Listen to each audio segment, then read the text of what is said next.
como reinventar o Brasil.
A morte não significa o fim, mas quando o cara não morre com dignidade, ele, vamos dizer, trai ao Criador. Porque você tem que ir até o último momento feliz com o seu papel cumprido na face da terra.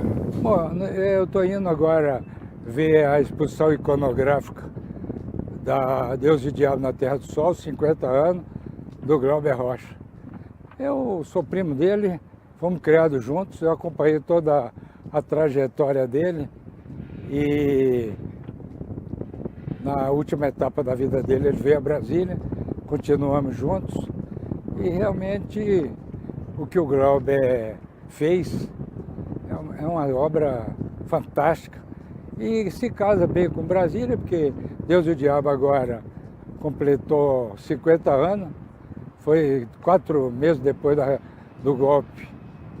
O filme ficou pronto e aí é um marco formidável na questão estética, política, cinematográfica, cultural do Brasil.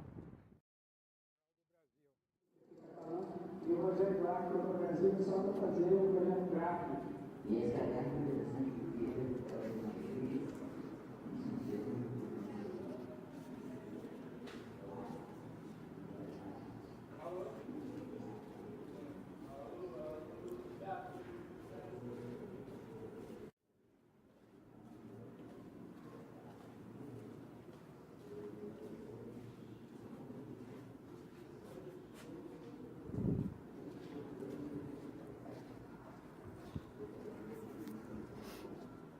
uma coisa interessante que eu fiquei sabendo que eu não sabia é que a UNB está disponibilizando transporte para os alunos acompanharem o festival. Então, vários pontos da UNB, o ônibus passa, recolhe esses alunos e trazem para o museu e também para o Cine Brasília. Então, a dica aí para quem está na região da UNB e quiser utilizar esse transporte, que é uma parceria da universidade com o festival, fazer contato lá com a UNB, entrar no site, se informar direitinho, é uma coisa bacana, né? Democratizando ainda mais o festival aí para todo mundo. Valeu pela dica, Karina Cardoso. Agora às 5h12, eu vou chamar uma figura aqui, uma personagem, né, para a nossa entrevista. Para as nossas entrevistas começarem, tomara que o nome dele, ou a sigla do nome dele, represente Água em Brasília, né, que essa secura vai embora. Eu estou falando, Murilo, de H2A, Heitor Humberto de Andrade, que tem inclusive esse símbolo, né, tatuado no corpo, H2A, para a gente não esquecer. Heitor, bem-vindo. Ô Murilo, como é que você encontrou o Heitor aí? E o Heitor Humberto de Andrade está aqui há muito tempo também, até porque mora em Brasília, né, Heitor? Bem-vindo aqui ao nosso encontro. Bem, essa coincidência é formidável. Eu tenho muito cuidado com essa ligação com o Glauber, porque eu sou muito conhecido aqui como primo do Glauber, eu e o Kim Andrade. O Kim foi mais ligado com ele em relação ao cinema, que era o produtor dele, né? Então, é uma figura também querida e é um profissional competente na área de produção. A minha relação com o Glauber é eminentemente afetiva. Eu sou 2 anos mais velho do que ele, então tem assim aspectos extremamente dramáticos, porque o personagem, por exemplo, do filme Antônio das Mortes foi um pistoleiro contratado para assassinar meu pai em Vitória da Conquista. Ele tinha 3 anos quando ele viu meu pai ser assassinado. E esse fato marcou profundamente a vida do Glauber e foi uma das coisas mais dramáticas da história de Conquista. E minha relação com ele, ele sempre me via com muito carinho e tudo, porque ele presenciou esse fato. Quando ele veio para Brasília, eu fazia a Idade da Terra, ele ficou muito ligado comigo, né, porque eu estou aqui desde 66, e eu disse, Glauber, vamos fazer um filme sobre a história do meu pai? Aí ele teve um acesso, uma crise nervosa. Eu não sabia que ele tinha visto o meu pai ser assassinado, porque foi num beco chamado Beco da Sabina, e ele morava a uns 20 metros, estava brincando no passeio quando ele viu o tiroteio e meu pai morto, e saiu gritando, mataram meu tio. E a mãe dele que me contou isso longos anos depois, porque a família escondeu isso, não queria... ele muito pequeno, né? Mas eu sei que isso, do ponto de vista psicológico, foi uma coisa muito ruim para a vida dele. E o filme Deus e o Diabo na Terra do Sol tem todo aquele clima dramático da Bahia, porque meu pai morreu assassinado, porque ele era um grande político, assim, e ele era muito ligado a Getúlio Vargas. E ele pediu ao Getúlio para fazer o levantamento do sudoeste da Bahia, que haviam tomado muitas terras dos índios, dos negros e tal, e o povo vivia atrás dele, porque ele era um grande comerciante. Mas depois, quando ele casou com minha mãe fazia parte do baronato da terra, porque a família era proprietária de grandes extensões de terra. Quer dizer, eu estou botando isso aí para dar o aspecto dramático da influência dessa coisa na obra do Glauber. A verdade é que quem realmente deu ponto para o Glauber fazer o filme e consolidar a obra dele foi o governador Antônio Carlos Magalhães, que conseguiu as condições para ele fazer o Deus e o Diabo na Terra do Sol. Infelizmente, tecnicamente, o Brasil é sem memória, eu não guardei nada, como eu não guardo, minha obra literária foi salva pelo Renato Cunha. Se não fosse ele, se eu morresse, ia tudo para a lata do lixo.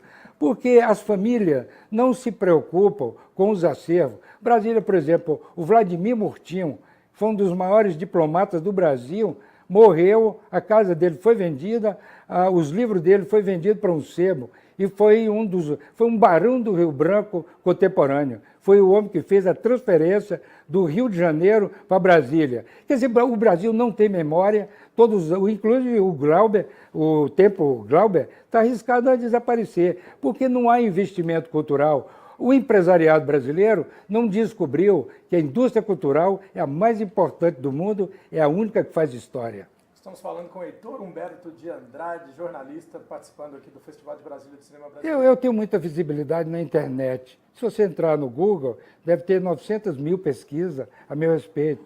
Ou no YouTube. Eu uso muito as ferramentas. Agora, eu não tenho computador, eu só uso mal o celular. Minha avó, a mãe do meu pai, era índia.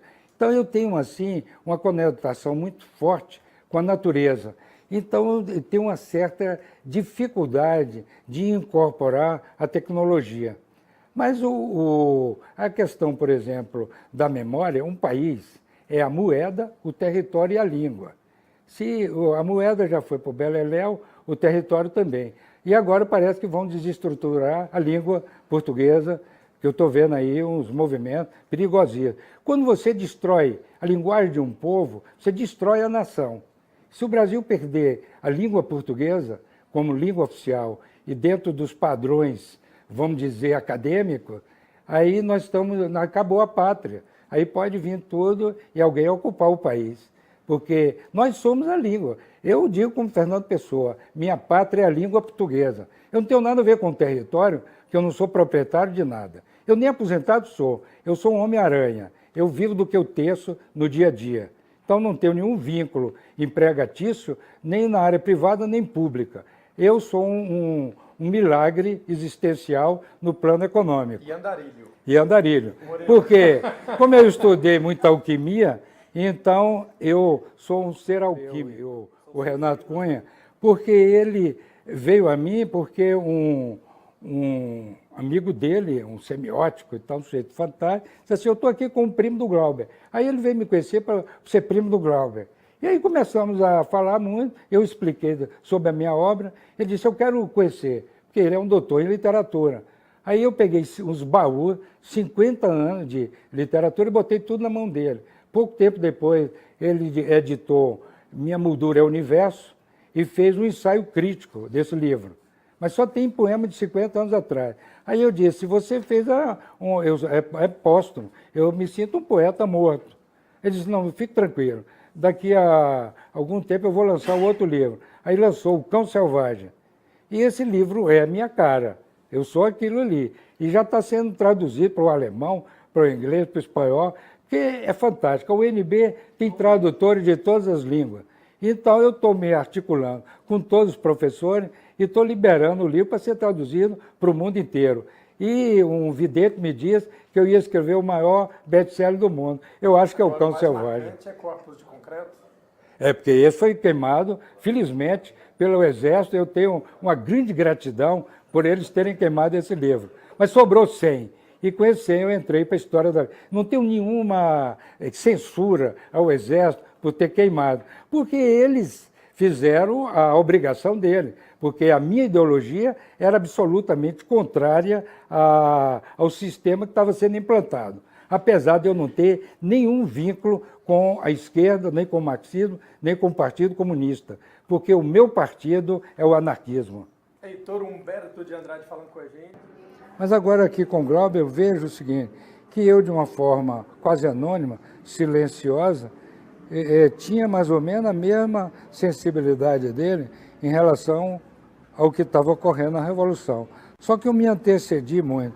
Uma vez eu procurei o Ferreira Goulart, que era muito meu amigo, trabalhava ali no Estadão, e o meu escritório era perto do Estadão, e eu disse, ô Goulart, por que a gente não procura o Marechal Cortes Silva e faz um acerto aí, evitar essa tensão, essa coisa violentíssima? Aí o Goulart me deu, pô, você acha que idiotice? Ele ainda acreditava que, como um dos líderes intelectuais do Partido Comunista, ele ia conseguir alguma coisa. E aí vai. Aqui tem muito material de pesquisa, né? E isso aqui é uma coisa até mais... E eu me antecipei muito, porque logo eu percebi que aquilo tudo era um blefe, porque o Maciel já tinha me chamado a atenção, para eu sair não acreditar no processo, que não ia dar certo o que os comunistas queriam. Isso é a primeira capa do Cahiers de Cinema colorido, é com o Dragão da Maldade com o Santo Guerreiro. Primeiro estava dividido. O Partido Comunista, liderado pelo Luiz Carlos Prestes, seguia a orientação de Moscou. O Julião, em Pernambuco, com as ligas camponesas, seguia Mao Tse-tung. Tinha a linha da Albânia e outra de Cuba. Enfim, era muitas linhas e muita briga, muitas ideologias e discussão. A foto minha quando eu era pequena. E a gente viveu esse período todo dentro de uma grande alucinação, só que os Estados Unidos, com o controle absoluto do país, pelas Forças Armadas, pela economia, pela mídia e tudo, tirou de letra, ensinou como torturar, como dominar o Brasil. Os desenhos foram ontem para o Instituto Moreira Salles, estão depositados lá para a guarda, porque eu não tinha mais como guardá-los, porque eu não tinha mais... O Templo está fechando, né? No final do ano. porque não tem mais como manter. Bom, passaram-se o tempo, veio as diretas e tudo, e aí o Brasil caiu na mão do O Lula. Brasil, infelizmente, não resolveu seus problemas agrários e seus problemas de colonização até hoje. O que é o governo Lula? É um governo sindical, que obedece naturalmente à linha da indústria automobilística. Então o Brasil vive no binômio petróleo e automóvel, mais ou menos dentro da mesma linha do Juscelino. Então, assim, lamentavelmente, a obra dele continua atual, porque era para ter, né? Aquilo ali era que tinha sido uma advertência, né? E lá no sertão a situação está lá, está seca, está lá. Agora a seca está por todo lugar, está em São Paulo, né? Vai tudo para a China, a matéria-prima volta como chapas e tudo. Quer dizer, nós continuamos um país colonizado. Ele chamou atenção para uma coisa, né? Com uma economia subjugada aos interesses das grandes estruturas políticas internacionais. Mas eu acho que tem importância que é um filme que antecede ali o golpe, né? E pronuncia tudo o que aconteceu, tanto do ponto de vista político, das forças políticas, né, que estavam ali enraizadas nesse Brasil mais profundo, né? Então isso está muito claro ali no filme, essas tensões. E o país não tem uma linguagem própria. E isso acho que amadurece muito na continuidade do filme, no Dragão da Maldade com o Santo Guerreiro, com o papel do professor, que é o papel do intelectual, que pega nas armas. Né? E o Antônio das Mortes, o Dragão da Maldade, foi filmado num dia que foi decretado o AI-5. Ele queria, inclusive, voltar para Salvador. E ele falou, não, vamos filmar. Afonso Beato falou, não, vamos filmar. E agora, por exemplo, há uma tentativa de desestruturar a língua portuguesa, porque a grande força do país é a língua portuguesa. Eu tenho uma relação com a obra que é uma relação física, porque eu restaurei esses filmes fotograma por fotograma, eu acompanhei o restauro, eu ia para o laboratório, eu via, eu tinha que decidir coisas, se tira risco, não tira risco, qual é a janela que vai usar. Se realmente eles conseguirem destruir a estrutura linguística do Brasil, nós estamos liquidados. A obra do Glauber tem um caráter público. As pessoas, quem mais, todo mundo se interessa pela obra, mas ela tem uma popularidade que não é divulgada, mas que ela é muito forte, e que foi esse o meu instrumento de convencimento no Ministério da Cultura, para que o Ministério da Cultura adquirisse a obra para acesso público, fim do restauro. Porque o que é um país? O país é a língua, o território, e a moeda. Então, assim, é realmente uma existência muito especial. Então, acho que precisa ser visto e revisto, sobretudo porque você tem muito o que aprender com ele. A pressão ideológica é violenta.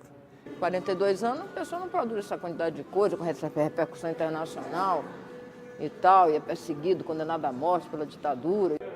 Quando ele veio para Brasília, Oliveira Bastos estava no Correio, que era o grande padrinho dele, e ele tinha feito o filme com o Sarney, no Maranhão. E aí o Sarney foi e levou ele para o Goberi. Me senti fundamentalmente responsável pela necessidade de não deixar essa obra desaparecer. Ele já me toca em um outro lugar, de uma maneira mais imediata.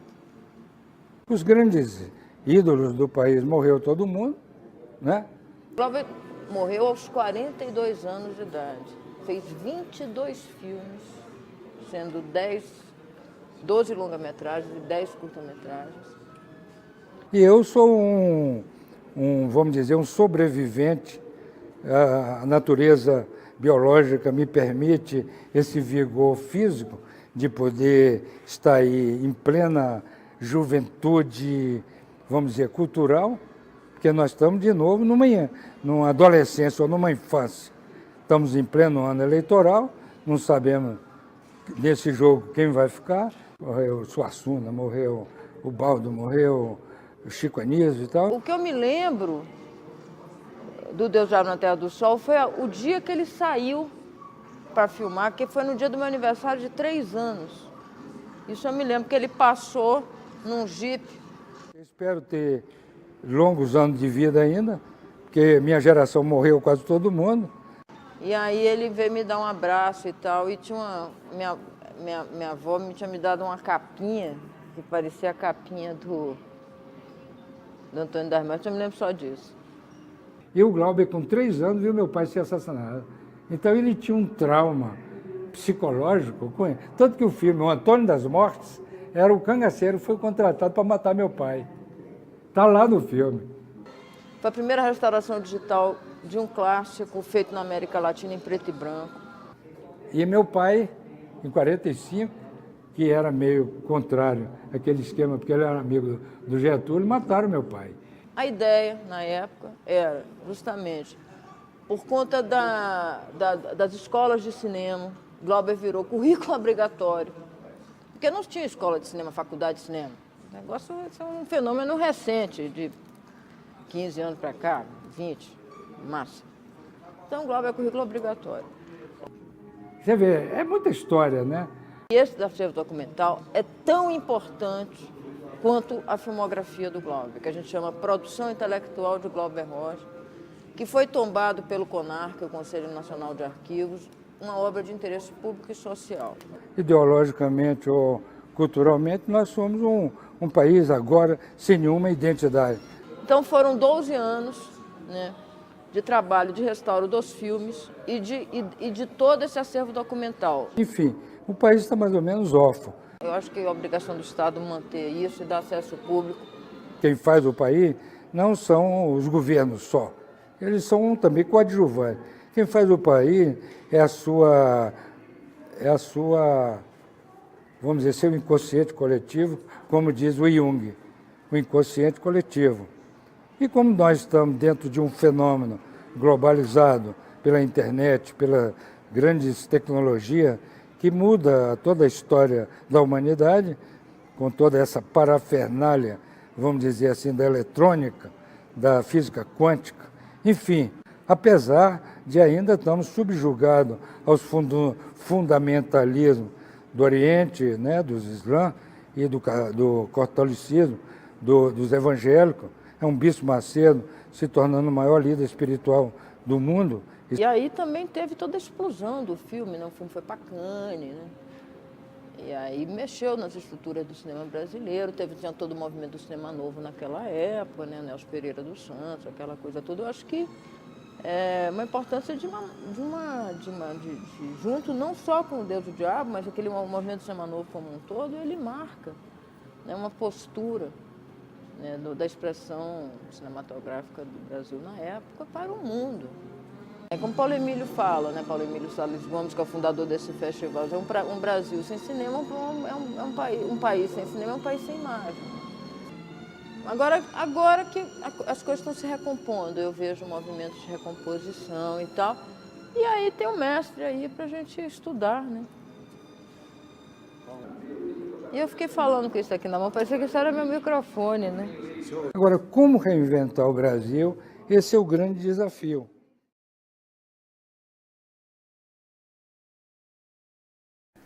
A vida é muito mais do que isso.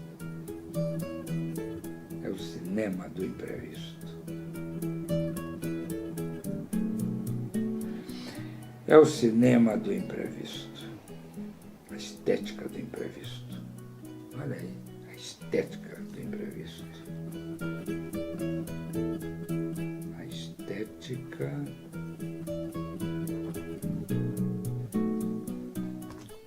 O negócio é o seguinte, a técnica tem que acompanhar o ator, não o ator a técnica. E quando a técnica quer impor a sua estética, ela está quebrando a espontaneidade do ator, está virando uma coisa artificial. É isso que o mundo fez, uma estética ditatorial e uniforme. A genialidade é o que o Glauber dizia, uma câmera na mão e uma ideia na cabeça. Um é a contrafação do outro. E por isso que o nosso movimento é genial, porque tem uma dialética interna. Tem uma dialética interna. O modelo é... Não modelo. Olha que elegância daquela menina. Olha que maravilha. Olha como ela anda. Olha a bundinha dela. Eu sou um ponto de fuga. Eu sou um ponto de fuga. Eu sou um ponto de fuga.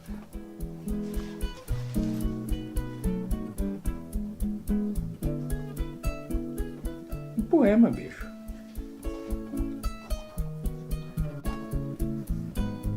Que dia é hoje? 23. 23 do 7. Tá merda. Eu sou um ponto de fuga. Eu vou dedicar esse poema a Salvador Dalí. A Salvador Dalí. Salvador Dalí. Eu sou um ponto de fuga, mas a cana do J. Sam me traz o concreto da imagem. Caralho.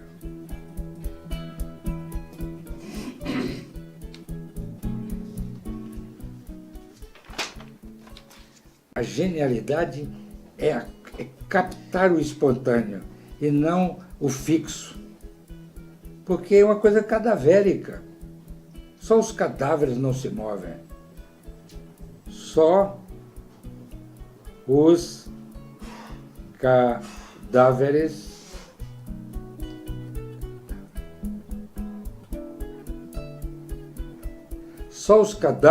não se movem. Essa estética de enquadrar o indivíduo, é a estética da morte. Porra, você é um gênio, cara, acompanhe e faça a estética do espontâneo. Imagine se os pássaros, imagine se os pássaros vão obedecer os fotógrafos.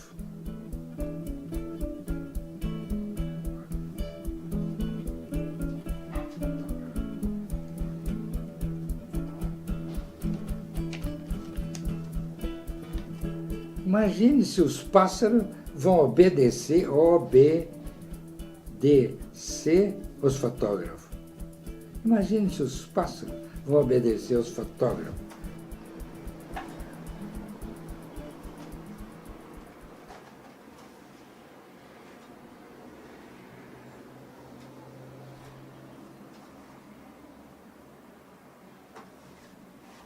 Por que você não levanta e tira isso, mano? Mais prático.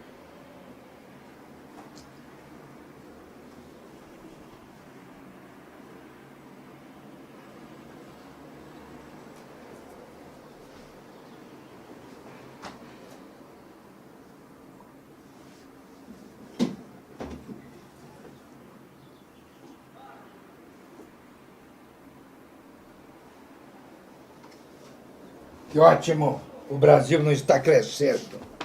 Vou escrever esse poema. Que ótimo! O Brasil não está crescendo. Que ótimo! O Brasil não está produzindo.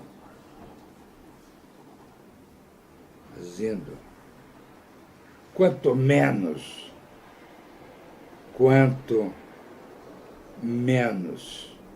exploração da terra, quanto menos exploração da terra, melhor. Foda-se o capitalismo.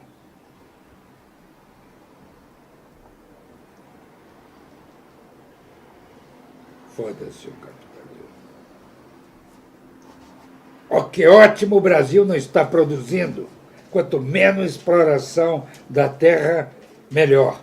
Foda-se o capitalismo.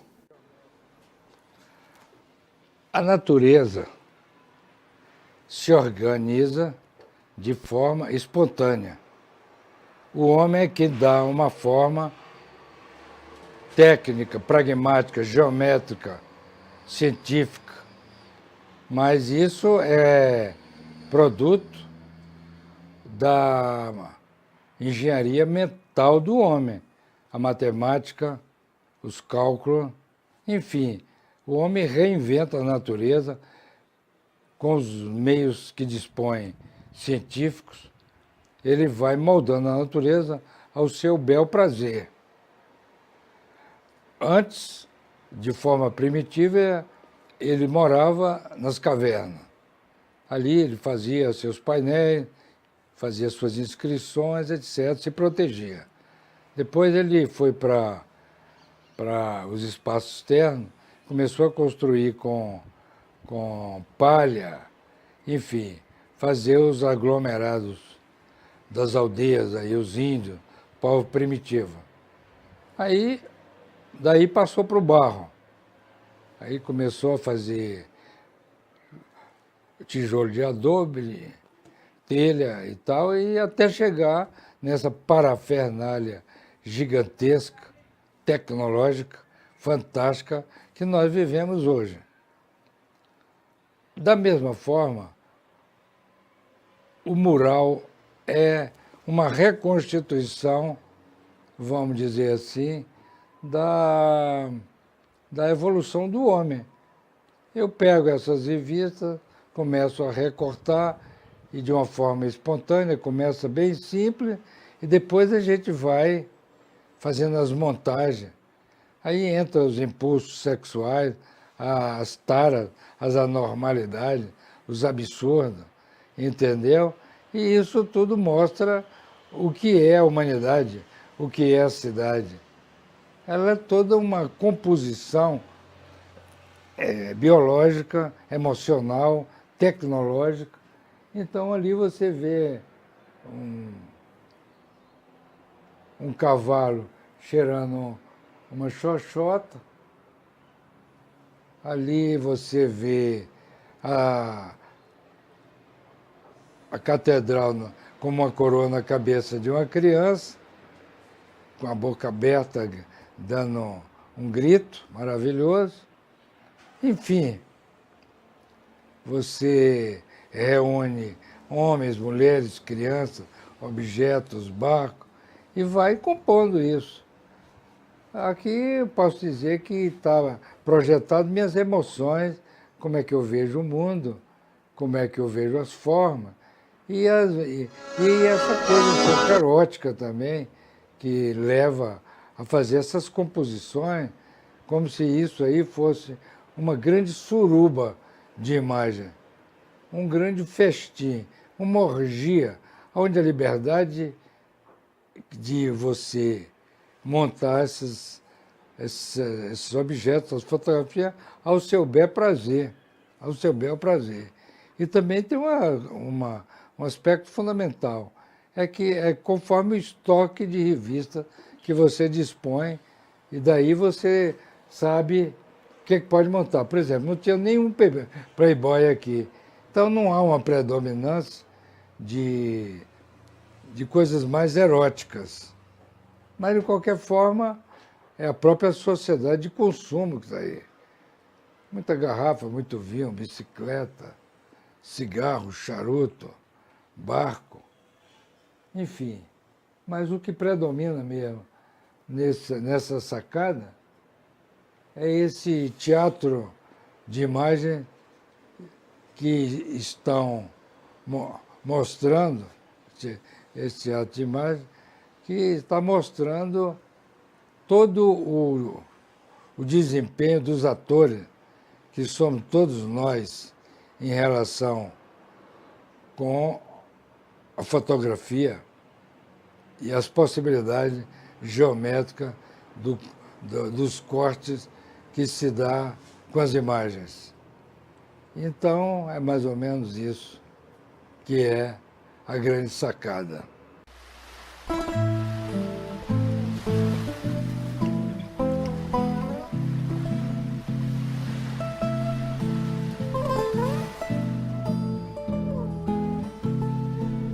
Quantas espumas, quantas caravelas, quantas jangadas navega, meu coração descalibrado não mais está vida a aguentar. Amoroso choro incontido, todas lágrimas do mar, onde o leme, onde a quilha, onde o leme proe o remar, onde o leme, onde a quilha, onde o leme proe o remar. Quantas espumas, quantas caravelas, quantas jangadas navegar, meu coração descalibrado não mais está vida a aguentar, amoroso choro incontido, todas lágrimas do mar, onde o leme, onde a quilha, onde o leme proa e o remar, onde o leme, onde a quilha, onde o leme proa e o remar.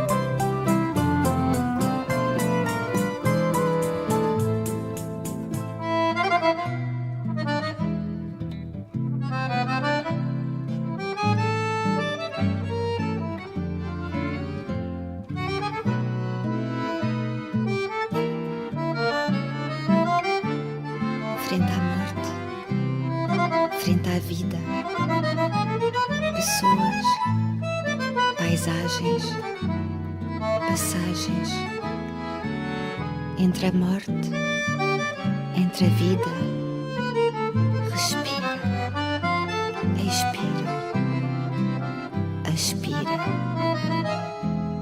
assim se vai, assim se esvai. Quantas espumas, quantas caravelas, quantas jangadas navegar, meu coração descalibrado não mais está vida a aguentar, amoroso choro incontido, todas lágrimas do mar, onde o leme, onde a quilha, onde o leme proa e o remar, onde o leme, onde a quilha, onde o leme proa e o remar.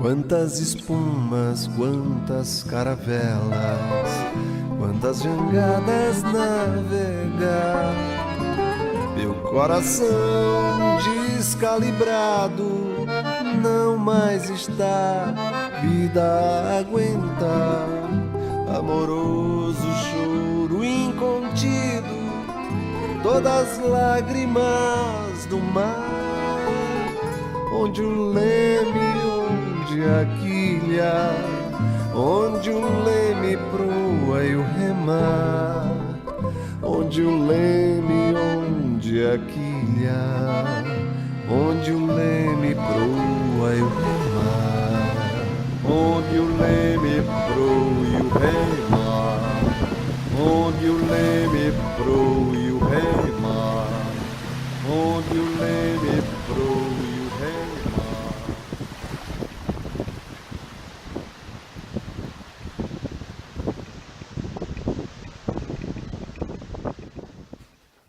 É impossível compreender a história e o papel de todos nós sem o conhecimento dos oráculos.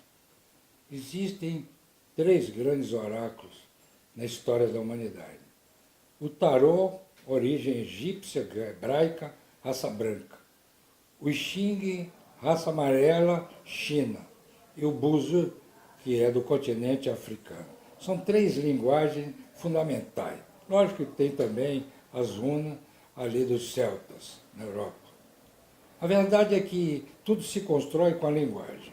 Agora eu vou consultar o tarô sobre a minha missão. E depois, do ponto de vista espiritual, do ponto de vista da sensibilidade.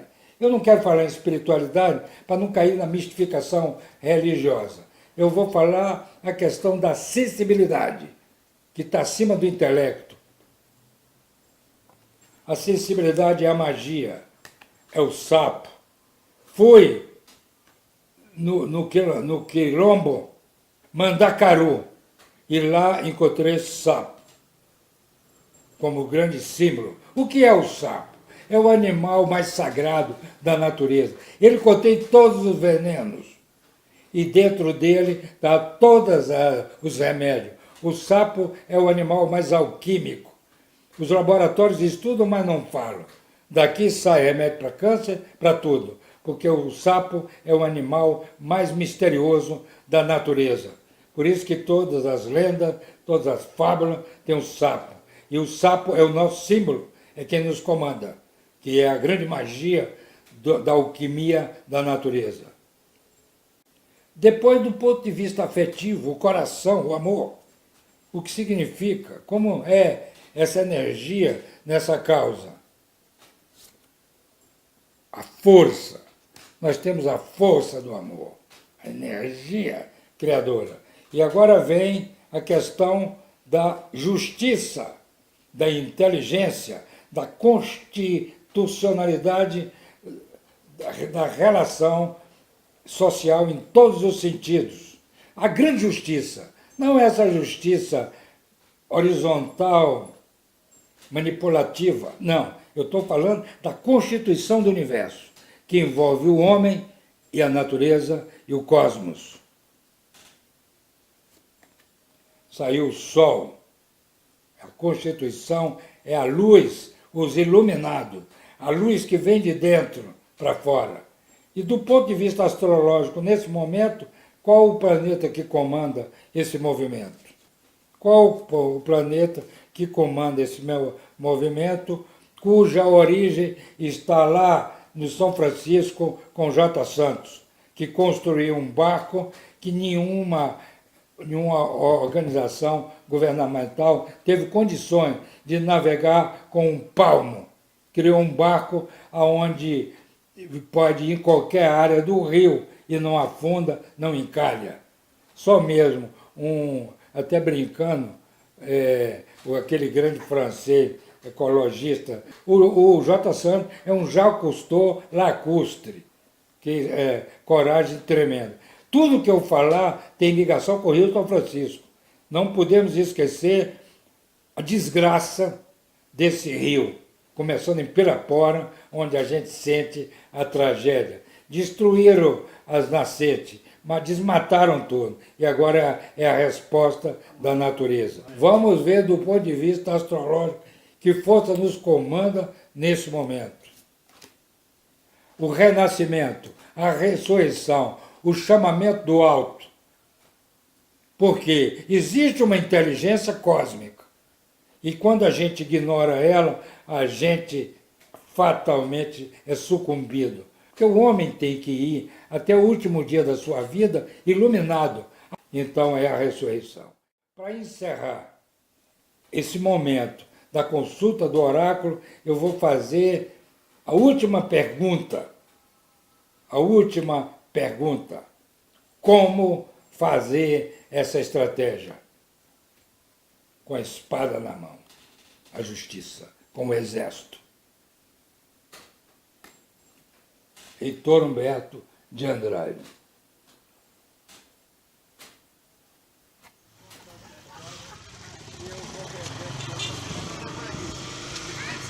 Tchau, querido. Eu quero visitar o nosso amigo.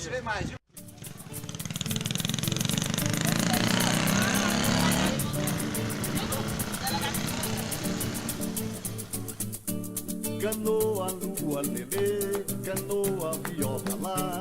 Canoa, lua, lelê, canoa, viola, lá, lá. Canoa, lua, lelê, canoa, viola, lá. Canoa, lua, lelê, canoa, viola, lá, lá. Navega em braçadas longas do sertão do São Francisco, vou fincando meu morão, minha canção. No beiral do São Francisco, rio adentro vou levando, avanço molhando o chão, no braço do tamarino, remo na imaginação. Canoa, lua, lelê, canoa.